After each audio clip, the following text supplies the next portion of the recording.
Olá pessoal, na nossa videoaula de hoje a gente vai falar um pouquinho da atividade com texto e alternativa que ela responda automaticamente já para a gente, né? Então a ideia é que você já crie um texto, né, que esse texto seja colocado no próprio Classroom, o aluno vai ler esse conteúdo e vai responder as minhas alternativas. Serão 3 questões com 4 alternativas cada um, né? O aluno pode escolher em cada questão uma alternativa só válida e o professor só vai abrir e conferir depois o que o aluno resolveu. Então dá um pouquinho menos de trabalho para o professor ver as condições, né? Então, seria uma interpretação de texto, é muito importante preparar o texto, preparar as questões, verificar prazos, verificar nota e ser condizente. Então, o texto está preparado, a base está tratada, e aí eu já tenho as minhas questões e as alternativas, para que eu não fique perdendo tempo no momento de desenvolver cada uma das alternativas. Então, eu vou lá no Classroom, vou abrir a sala teste, né? Vou clicar no meu atividade. Nesse momento eu já vou estar trabalhando com uma atividade um pouquinho diferente, né? Lembrando que a gente vai fazer uma atividade de história, mas eu vou criar ela já como teste, não vou criar ela como atividade. Então, eu crio ela como atividade, como teste, né?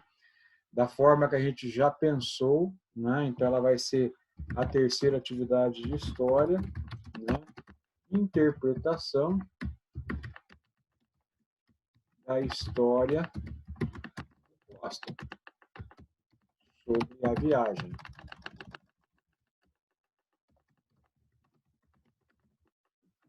As instruções que nós vamos usar primeiro, efetue a leitura do texto abaixo e depois responda as alternativas que se encontram no formulário de questões.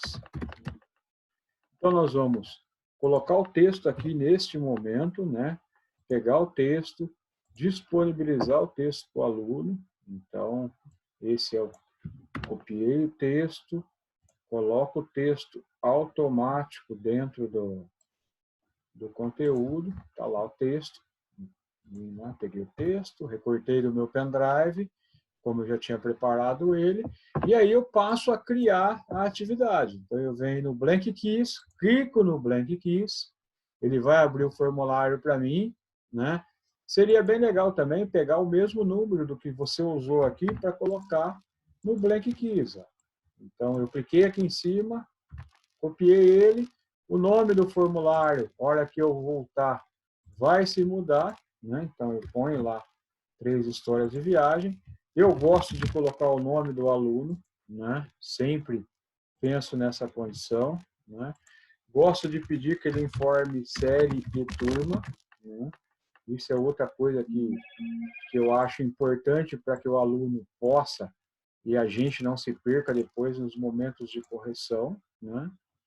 Aí eu coloquei série e turma, começo as questões de que eu já vou trabalhar com o aluno. Então, a primeira pergunta, né, já estava pré-definida na minha base, né, sobre o que o texto estava falando.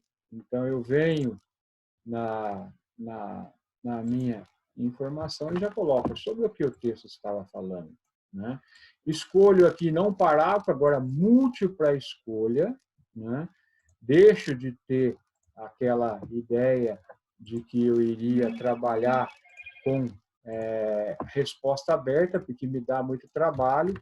Posso ir lá no meu texto já prévio criado e automaticamente digitar as questões. Ó. Digitei A, digitei B, digitei C, digitei D. Né? Então, as 4 questões foram implementadas. Eu venho em chave de resposta, né?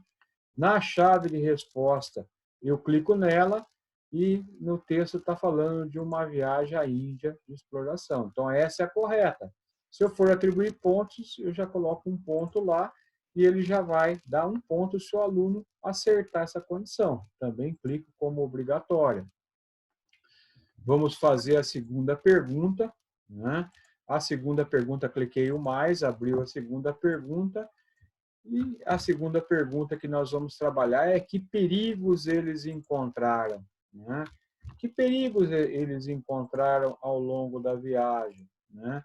Então, nós vamos estar colocando um monstro, um anjo, são questões que eu já elaborei previamente.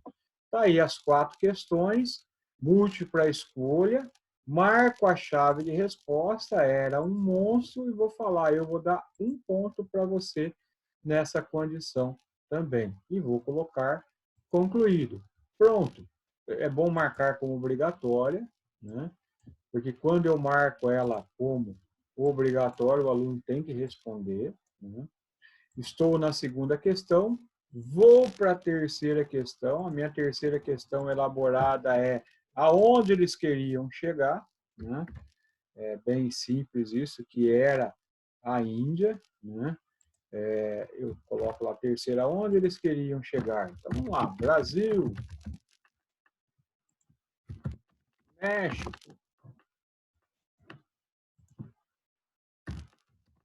Índia, Portugal. Como ela é múltipla escolha, eu clico na chave de resposta e respondo. Era na Índia, né? Coloco 1 ponto aqui também e dou concluído. E faço que ela se torne obrigatória. Então, todas as questões estão com atribuição. Esse trabalho vai valer 3 pontos e ele praticamente está pronto, né? Se eu quiser verificar como ele está, eu posso clicar no olhar, né, aqui em cima, e aí eu já vejo como o aluno vai responder, né?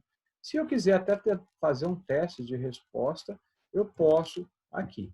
Então, eu clico no X, vou nas atividades e a atividade praticamente está pronta. Se eu tiver multisala, eu posso colocar nas outras salas também. Se eu não tiver, normal. Então, a nossa atividade valia 3 pontos, né? Tem uma data prevista de entrega até dia 4 de maio, por exemplo, né? E o tópico que nós estamos falando é de história. E aí está pronto, está formulada essa questão, basta criar a atividade. Ela já está desenvolvida e aí ela vai aparecer aqui, interpretação de textos já da história para esse aluno. O aluno, como responde essa atividade, né? Eu vou mudar a tela aqui de compartilhamento para abrir numa visão do meu aluno, como ele estaria respondendo isso, né? Então, eu abro o Classroom, normalmente, na sala de teste, e perceba que a atividade que eu postei vai aparecer para esse aluno já aqui, ó. O professor postou a terceira atividade, é que eu estou vivenciando como aluno. Eu clico na atividade, apareceu, efetue a leitura do texto e responda de acordo com as questões, né? Então, o aluno só clica em cima da matéria e já vem para ele pôr o nome. Nome, William, sou da turma A, né, da série A. Do que o texto está falando? Vamos supor que eu fale Brasil, monstro e Índia. Acertei. E México. Errei uma. E enviei, né? Se o aluno quiser, ele já vê a pontuação no momento exato que ele acertou, né? Então, olha para você ver, já saiu para ele que ele está errado, né? E as outras 2 estão corretas. Então, é bem didático e bem fácil para ele acompanhar também o que está certo e o que está errado, né? Então, a gente dá uma condição de que o aluno consiga realmente responder essa questão. Eu vou voltar lá no ambiente de professor agora, para que você possa ver como você vai efetuar a sua correção futura do aluno, né? Então, eu entro no ambiente de professor novamente, e aí você não vai precisar fazer isso, claro, né? Mas a gente entra, aqui eu estou num ambiente já de professor, então não é o mesmo. Eu vou em notas, atividade 3, por isso que eu falo que é importante ter números, ó, elas vão sempre, se tiver outras matérias da mesma sala, elas vão crescendo. Olha para você ver como que está. Eu vou clicar em História, apareceu o que um aluno entregou e eu posso verificar a atividade desse aluno, né? Olha lá. Já vai dar a base da resposta e ela pode sair já com a nota desse aluno pré-determinada, sem que eu tenha que ficar informando as condições para ele, né? Que ainda não caiu no sistema, a gente está numa base, mas depois ela vem e alimenta sozinho essa condição, ok? Espero que vocês tenham entendido como que funcionou e depois a gente vai explicar agora como inserir imagens no próximo vídeo para que a gente possa trabalhar. Um abraço a todos aí.